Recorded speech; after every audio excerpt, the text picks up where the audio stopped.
Good morning. Let's see if I'm getting this all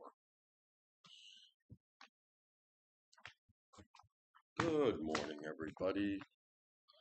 Yes, you guessed it. It's me, Jon Deshler, here again, coming to you from the downtown, beautiful downtown Mount Angel, Oregon, in the kind of central northern part of the Willamette Valley. And I'm here doing a little impromptu. Let me get this all going properly. There we go. Now I should be able to see it. So I'll go like this. Angle the laptop monitor such that I can see it from a distance. There we go. Is the camera gonna? There it goes. The automatic scene switcher. Hello, everybody. I think this brings DIY to a new level here. Jon Deshler here, coming to you from the mats. That would be the Mount Angel Theater Studio in beautiful downtown, small town, historic town, Mount Angel, Oregon. See, the problem with me opening the laptop screen so I can monitor what I'm doing here is that I will tend to look at the screen. Isn't that interesting? See, I'm looking at it, and I can see myself.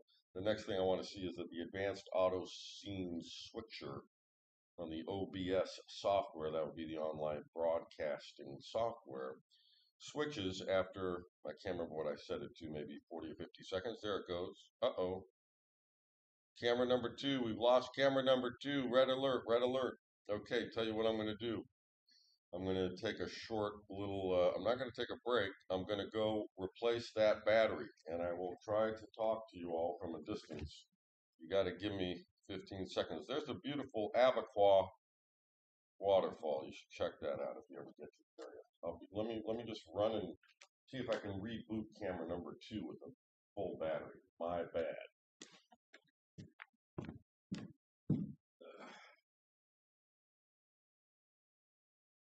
Yeah.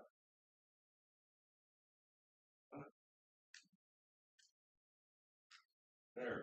Stand by, folks. Stand by. I'm coming.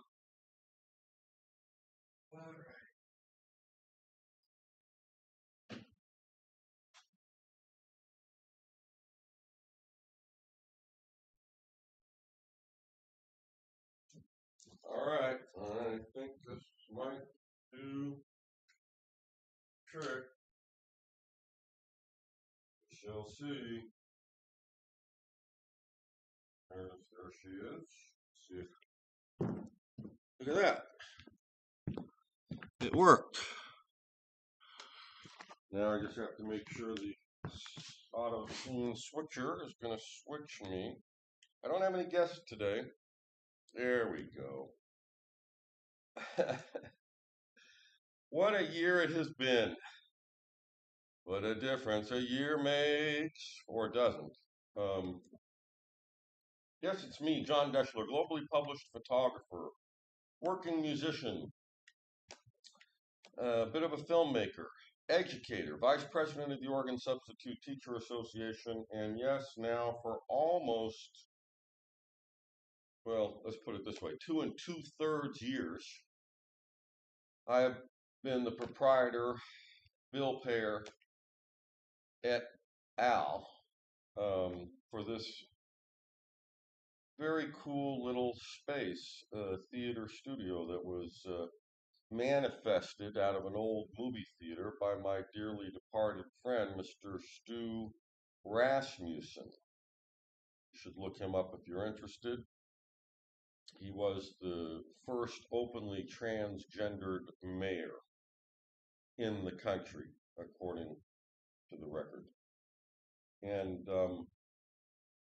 a big shout out and thank you, ultimately, to Stu Rasmussen, Roger Paulson, Mr. John Simpkins, my brother from another mother, the painter, fine artist of this incredibly beautiful painting that I've been using as the backdrop for my live streaming efforts. Big shout out to all of those people and thank you. And then, as well and as much, or possibly more,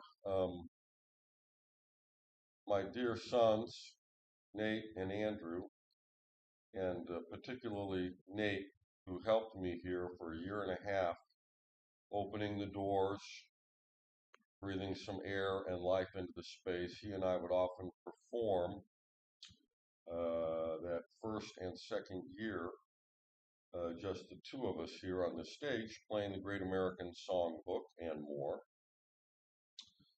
Nate left for Nashville last March, and he's doing very well gigging there and continuing his writing. And then, of course,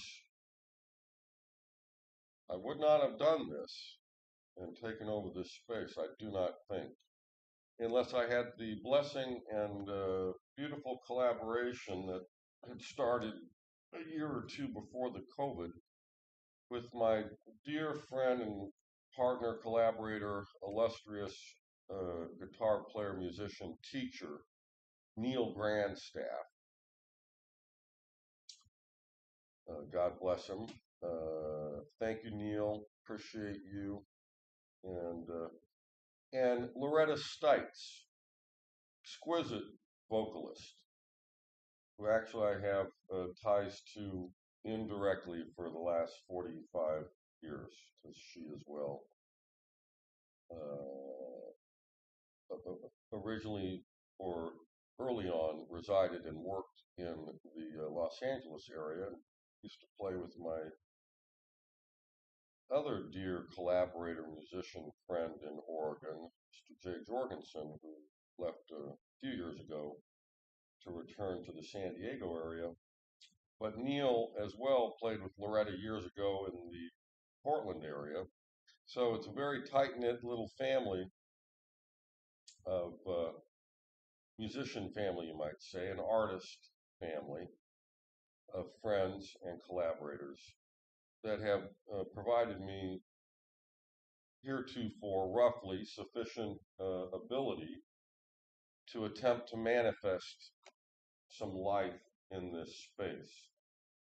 And tonight, in fact, okay, so since I do this myself, what I have to do is go to, there we go, live on my phone, there it is, number 11, turn the volume all the way off, click on it, grab the share copy link, and now I can put it on Facebook, the link. So I'll just do that for any of my dear friends around the country or the world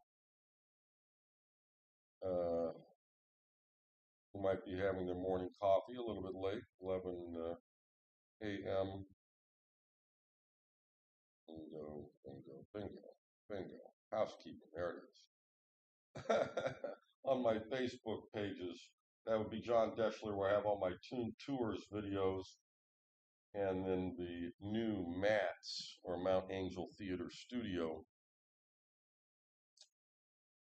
channel or YouTube page.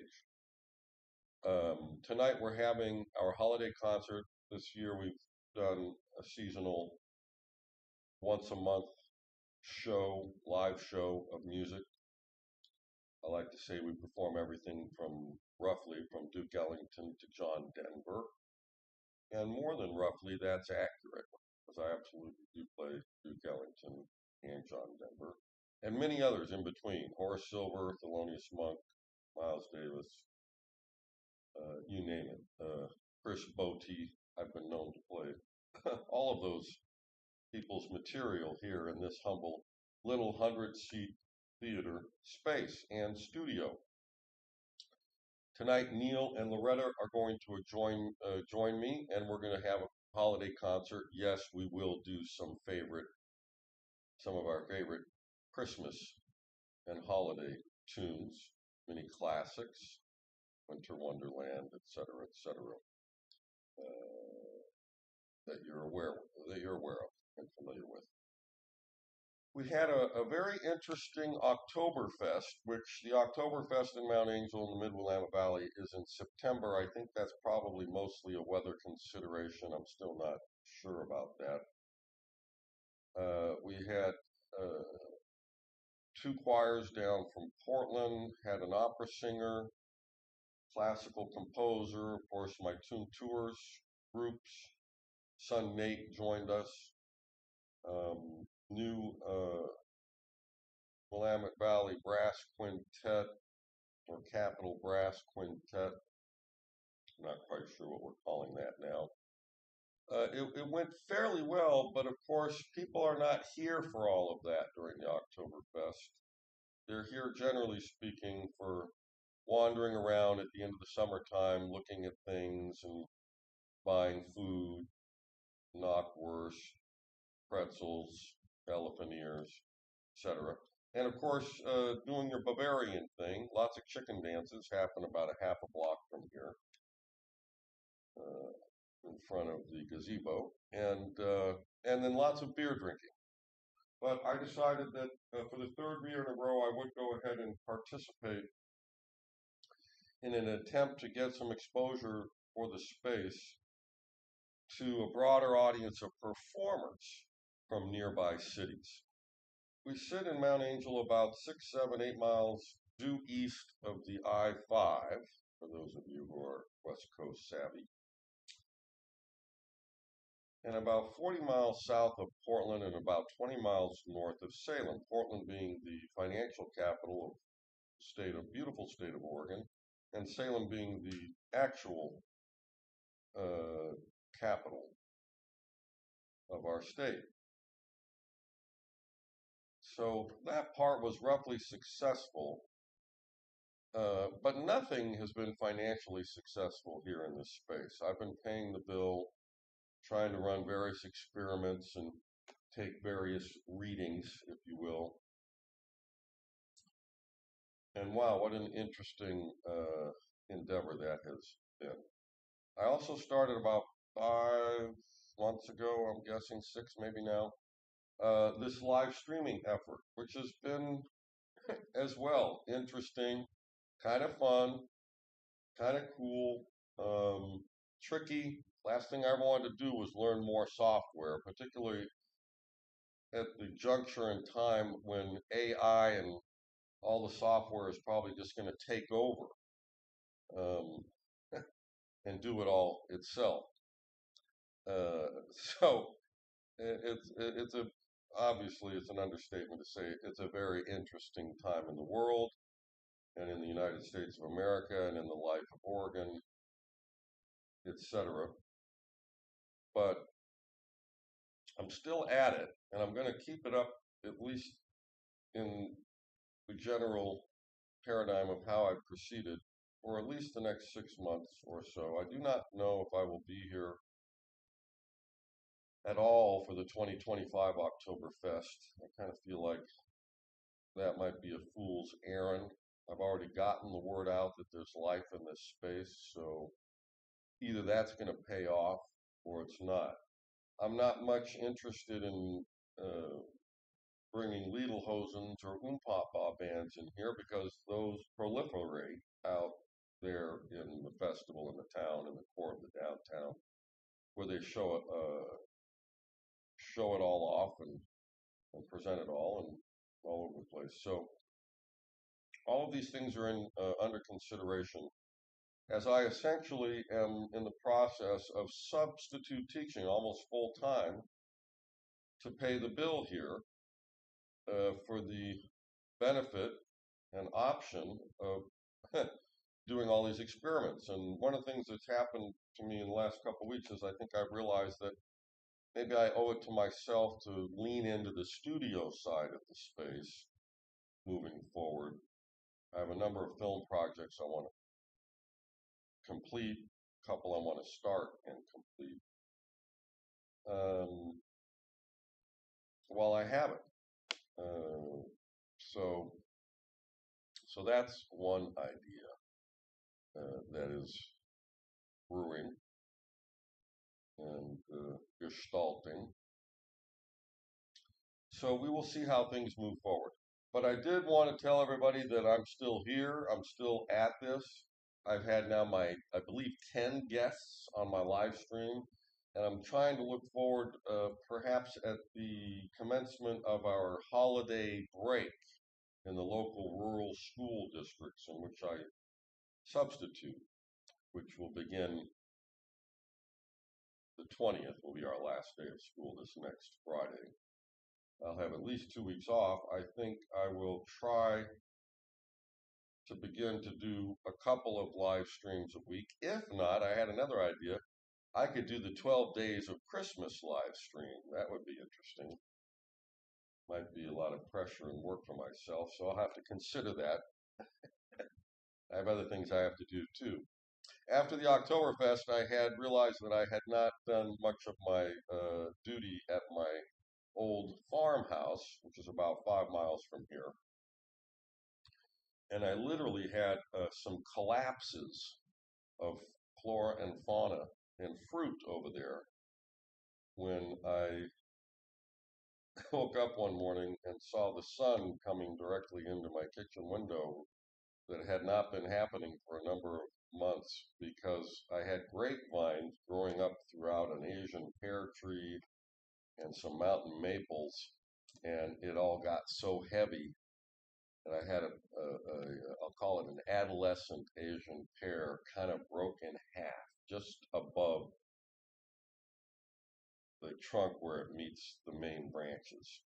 So I had to spend some time at the end of September and beginning of October doing a ton of yard work, and I like to be somewhat pragmatic and at least marginally survival oriented. So I ended up harvesting 40 gallons of grapes. Many of you know this already. I dried 6 quarts of beautiful pears, froze 6 gallons of really tasty plums, and just an assortment of apples and persimmons, which I did not conserve, dry, or can. I was kind of worn out by then, having dealt with all the grapes and the plums and pears. So I managed to get all that handled and get some firewood over there so that my house is viable um, moving forward into the season. But as of about a week and a half ago, I moved into the apartment in the theater so that I can focus in these winter months on the theater studio. And my editing and my productions, my photo shoots, my reporting, and my voiceovers, a number of things I need to do moving forward. Oh, and in the last month, I had to work on the 2 heaters in this building.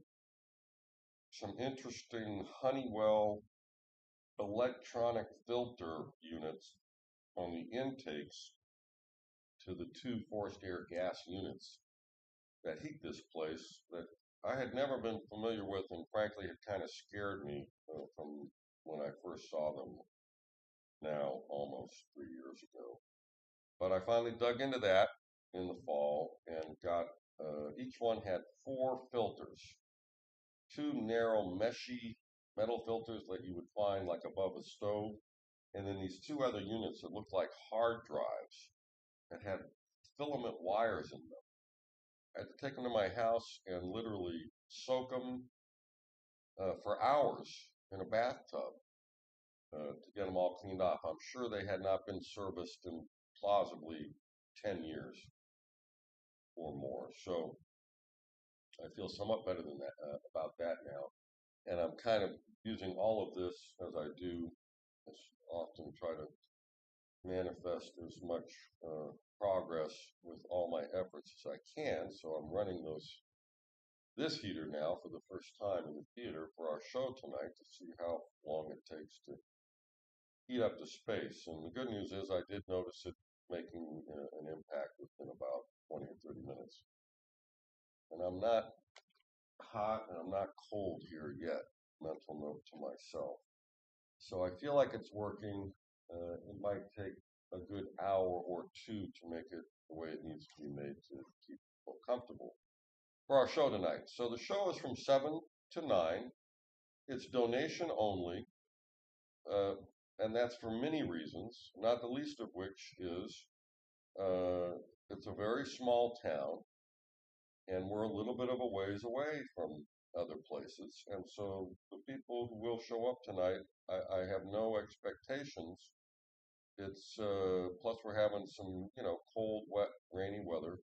Uh, the town doesn't usually come out, maybe a few, but we might end up with some friends from nearby places and possibly as far away as Portland too. But I think I'll have some friends from Woodburn here tonight. Loretta may be bringing some friends from Portland. I've done my social media promotion this week for this 2024 holiday show. So we'll see what that brings. And again, I'm so grateful to Neil and Loretta for literally helping me provide the live music here that we have offered for now close to 3 years. And appreciate them immensely. I could not have done it without them.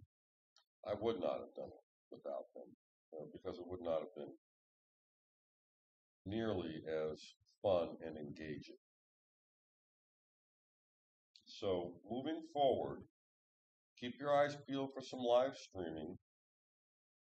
I'm going to try to push the envelope on the technological solutions of getting higher quality audio now attached to the live acoustic music, essentially. That's been a little bit of a challenge. It was a challenge, frankly, to get the levels set right for these microphones and attempt to achieve that persistent and intimate audio of the standard podcasting fare these days, which I hope I'm achieving right now. So, live streams, I will take it under consideration and discussion with Neil and Loretta tonight as to whether or not we're going to continue this once a month offering, which we have been doing, I think this year we did for maybe 6 months, maybe more, 7 or 8. We missed at least one due to sickness, illness, at which point I try to put a post out and I post it on the front door of the building if that occurs. That happened last month. And then other projects. Essentially, I've got a CD project I need to finish. That'll be with the original kind of Tune Tours Quartet. And other things. I don't need to go into that right now.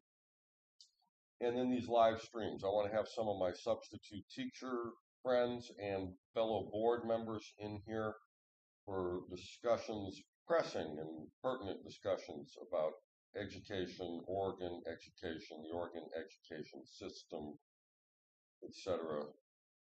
There are issues, and as a vice president board member of the Oregon Substitute Teacher Association, I work with others to attempt to address some of the core issues that substitutes have in attempting to make a positive contribution to Oregon students. Personally, I sub K through 12, generally stay away from higher math and science, as those have never been my strong suit, though they do interest me. Just this last week, I subbed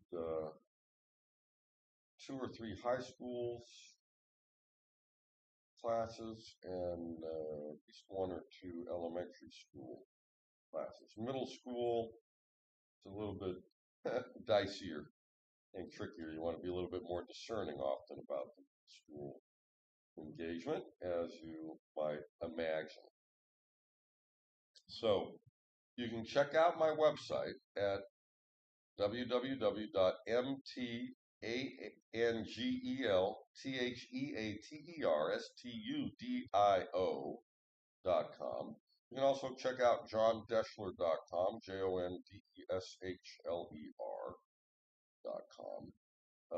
If you're interested in guitar and guitar lessons or instruction, go to Neil's website, guitarmechanics.com.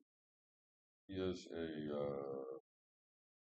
proficient and fine guitar teacher with a very potent and relevant methodology. I guess I'll put it there. Not that I'm a guitar player, I'm not.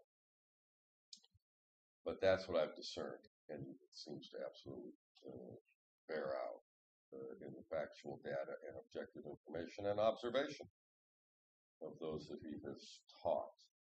So I'm going to attempt to keep this all up, maybe bring more programming, live programming like this that'll ultimately live on YouTube as recorded programming. I will entertain some other fundraising dynamics and efforts. Ultimately, you can Venmo me at Toon Tours. Just look for me if you do that, Jon Deshler, and comes up as Toon Tours. I mean, you can identify it. Some correlation to me. Maybe it's my phone number, which is on my website, et cetera, et cetera. If you believe in the essential necessity of keeping the arts alive and vibrant and not all digital. Now, of course, this is a digital endeavor and could not happen without the advent of YouTube, et cetera, et cetera. But I come from the 20th century, folks.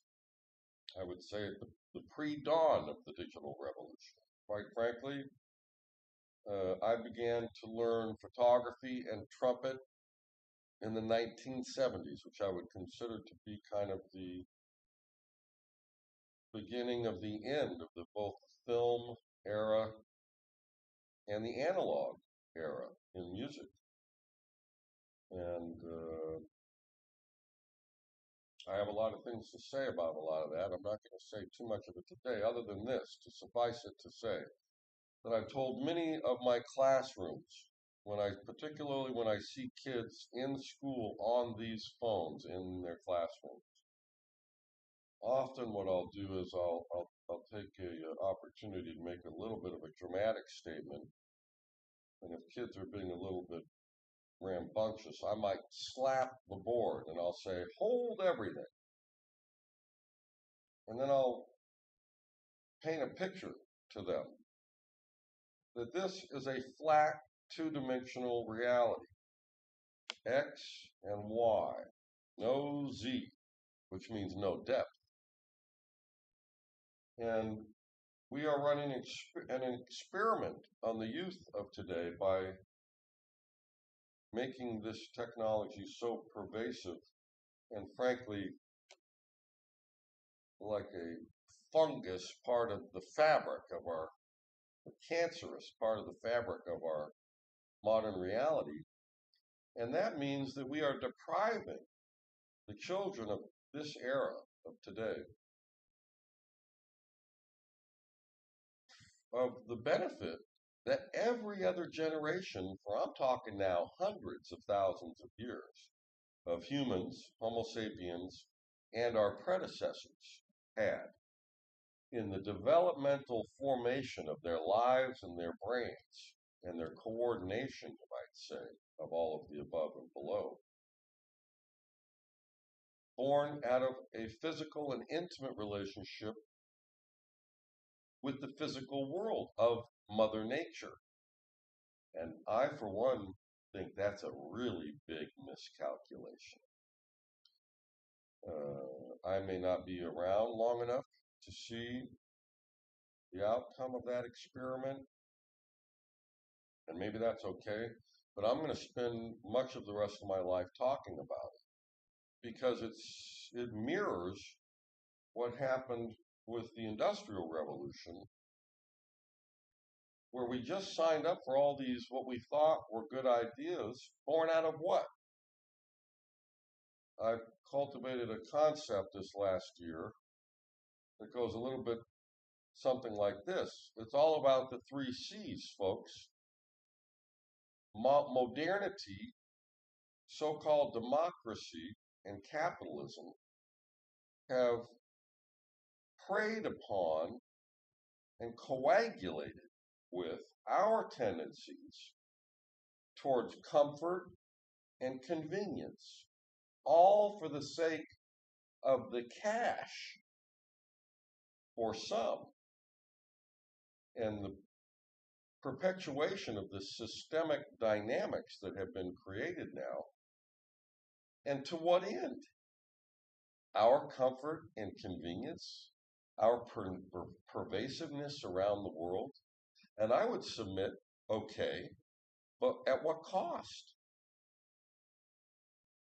The death of many species of life on this planet. Start with that.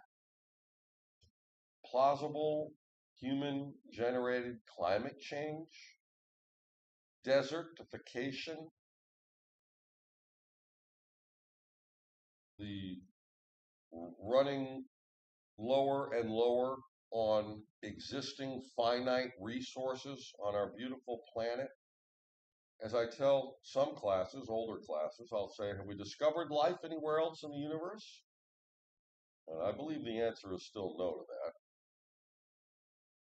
And so I wonder where the wisdom is and the intelligence, the so-called human intelligence, vast intelligence, in sullying our home so extensively with the fossil fuel, the asphalt and the concrete, and then this intrinsically codependent globalized system where we're now spoiled into thinking we should have access to blueberries in the winter time in the Pacific Northwest, or anything else that is not indigenous and seasonal in this local environment, thereby making us all very codependent on what? The system. The system that has put the roads in, the rails in, the jets in, bringing all of the stuff to the grocery store that any of us can get about 96 to 97% of whatever we want 24/7. From my perspective, we are all exceedingly spoiled. And it is this informal subscription to the dynamic social contract that has led to modernity and modern society that I think should really be brought into question much more on a regular basis in every walk of life than it is. It has become more prescient and present on YouTube and many podcasts, et cetera, but not enough. And I think I'm going to wrap this by saying my beautiful younger son, Andrew, works for one of our Oregon legislators. He was out here visiting and working about 6 weeks ago or so, just before our big election.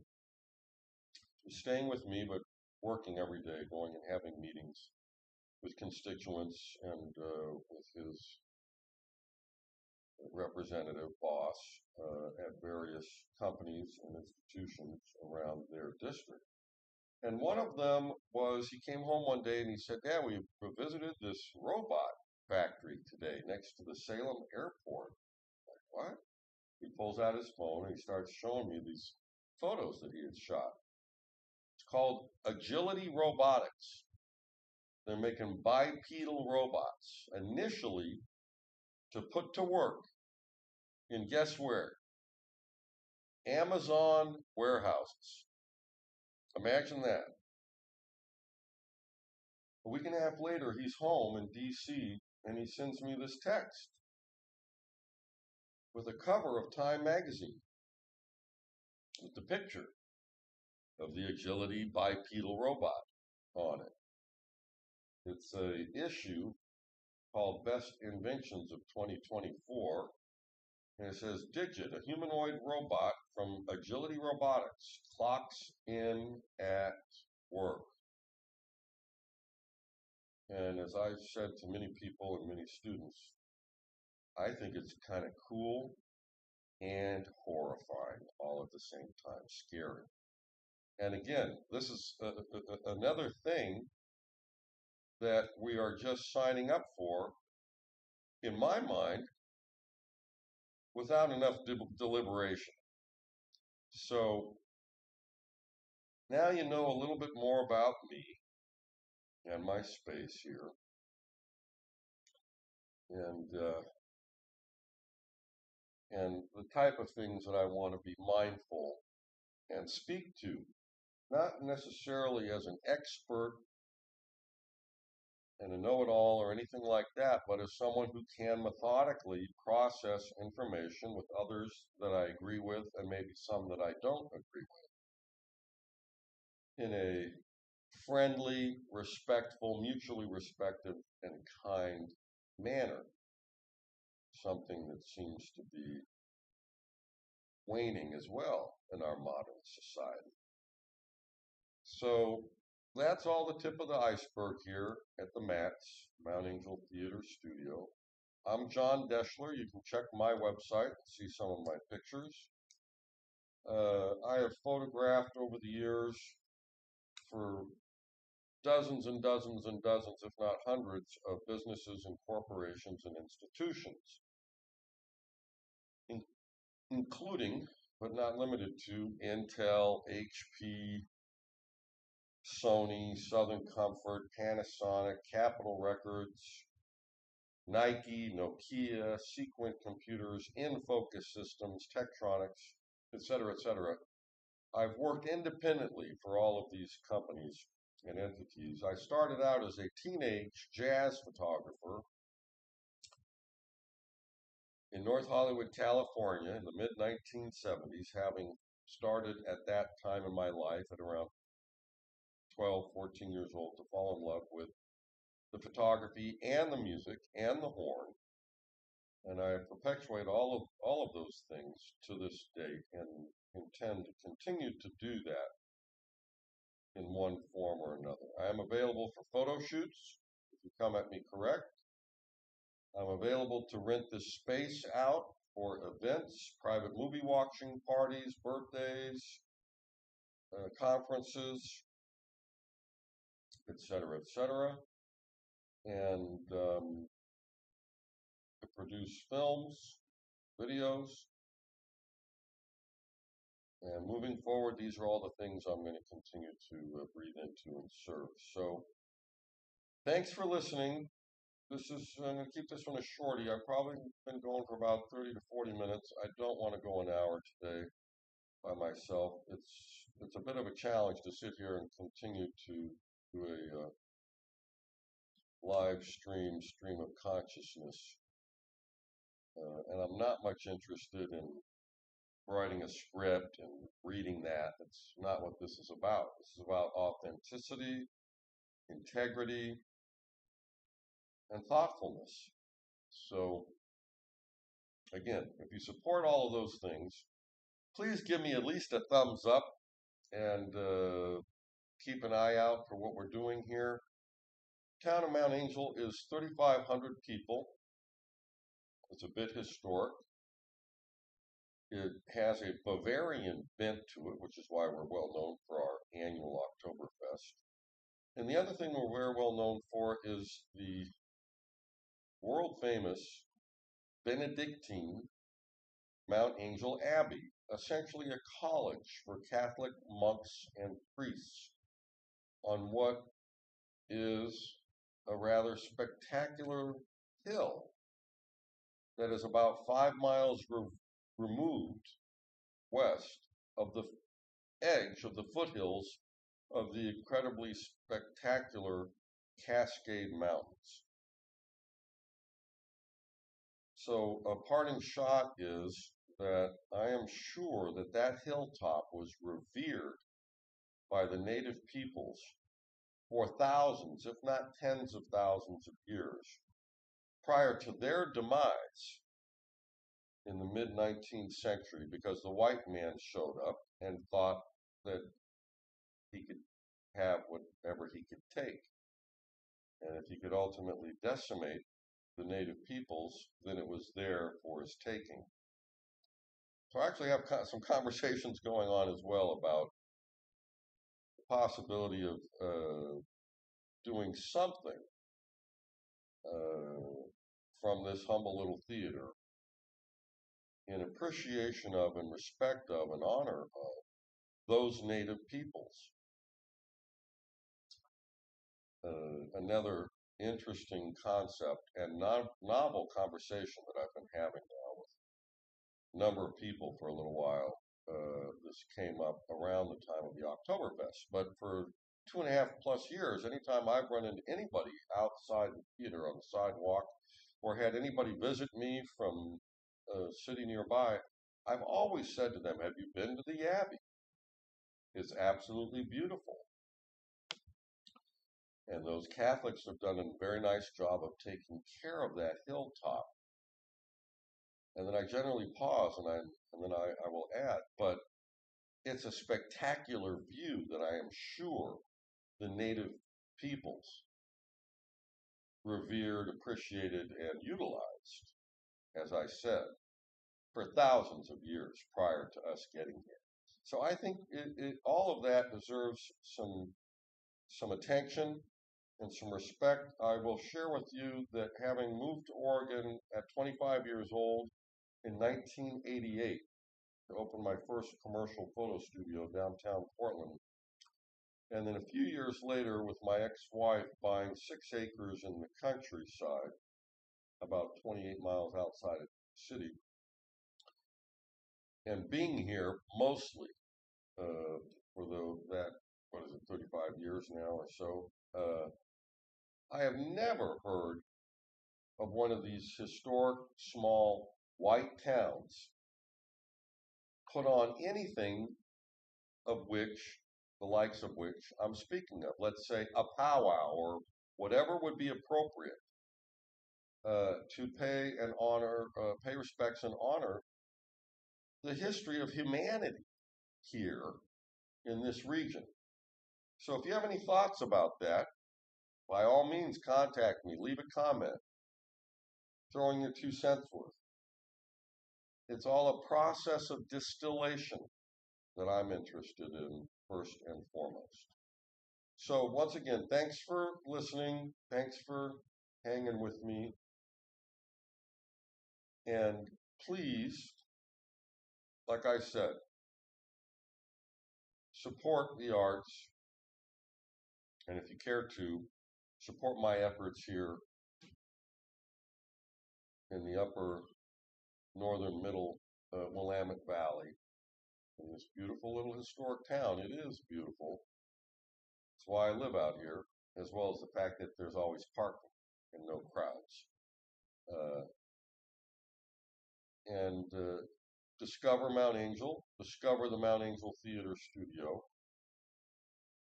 and discover some intelligent and friendly discourse here at my live stream webcasts when they happen. If you're local and you're around on this beautiful, wet and rainy Saturday, December 14th, 2024, come on down and visit us. Come in, you leave us a little $5, $10 donation or more, whatever you can afford. We will play you some beautiful music. You can see the incredible, beautiful hand-painted 10 by 16 foot painting called Chaya by my dear friend John Simpkins. Look him up. And please be kind and polite. I'm going to end with this. My number one job as a substitute is, and nobody can disagree with this because it's painfully obvious, is to try to impart proper socialization to students by way of mutual respect and politeness. The number one negative thing that I encounter as a substitute is incredibly rude behavior from students. The second most disconcerting thing I see regularly are students, particularly younger ones, say K through 8 or so, who missed something maybe with the COVID situation, and they have no filters. They think something and they say it. It particularly becomes difficult, say K through 5, because those kids generally are learning that anyways. But if they have, for some reason, this would be the number one reason why I think that might be COVID as well. They don't have any filters to participate positively in a social paradigm with others, and it really creates problems when you're in a group setting.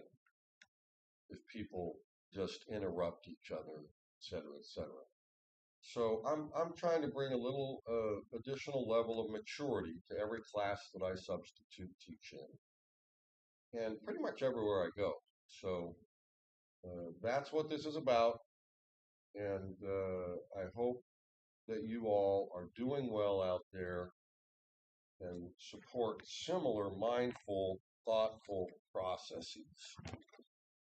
And I'm going to get up now so I can wrap up the live stream, the do-it-yourself live stream with multiple cameras.